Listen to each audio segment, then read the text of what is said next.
It's a well-known fact that leaders are readers. Periodically, I like to share some of the books you might want to consider reading if you're interested in improving your leadership skills. So today I'm going to share several of them for you. I like them all, which is why I'm comfortable recommending them to you in this video. The first is called Mind Over Clutter. It is by Nicola Lewis. So do you have a messy desk?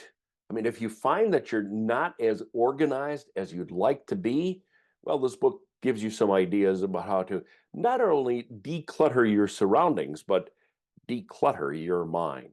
Did you know that clutter has an effect on our bodies? Yeah, research shows that if you have a cluttered environment, let's say your home is cluttered, you have a higher stress hormone. It's called cortisol.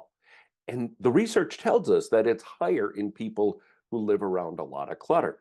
So when you got more cortisol, your risk for anxiety and depression rises. It also makes you less productive. And it ruins your ability to concentrate, and all sorts of other negative factors go along. So the book talks about decluttering your mind and decluttering your environment. It offers four primary tips. It says, take everything out of the room except for furniture, and then go through everything, making four piles, one for stuff you want to keep, and the other three for things you'll trash, donate, or sell. You only keep the things that you use like every month, and the book suggests you throw everything out and be ruthless about it.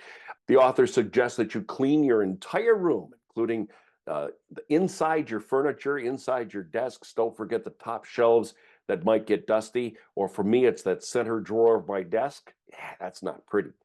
And then they say put everything except for your trash back into the room and onto your desk. So it's an interesting book if you find yourself with a cluttered mind or a cluttered environment.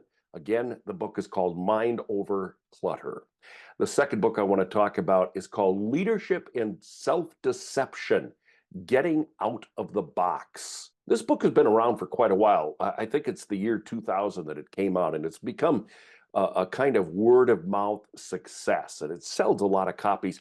And its main points are really, there's several. One, self-deception makes you think that the needs of other people aren't important, which makes you treat them, well, like objects. You don't give them enough credit.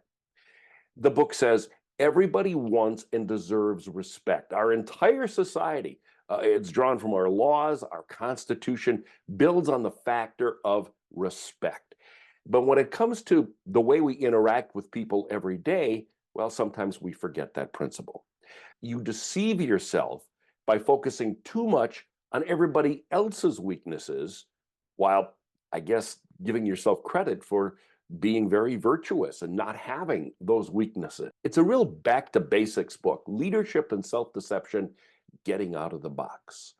Book number 3 is called Long Shots: How to Nurture the Crazy Ideas That Win Wars, Cure Diseases, and Transform Industries. The book asks the question, why do some teams shift from being comfortable with new ideas and then start rejecting other ideas? The author employs physics to explain our understanding of creativity in a group environment. Next book is called Getting to Yes by Roger Fisher, William Ury, and Bruce Patton. Now, we all know in negotiations, most people want to get into a win-win environment, but that can be difficult. The authors say in our daily lives, we're negotiating all the time for the things we want. And they point out the number of situations that required negotiations is on the increase. So they give some alternative ideas for how you can approach negotiations. For example, principled negotiation, which is designed to generate agreements that will be fair to everyone. They suggest you separate personality from and emotions from what you're negotiating, and focus on the underlying interests of each side, not on positions, investing in mutual gain, and insisting on objective criteria. It's all in the book, Getting to Yes.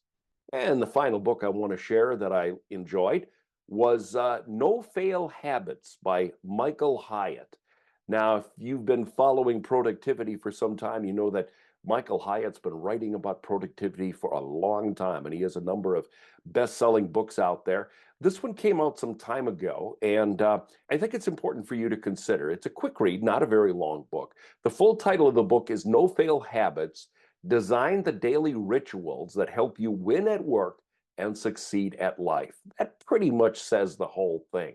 The book offers basic advice for forming new habits, and it offers advice on self-automation and ways in which we can get more control of our time.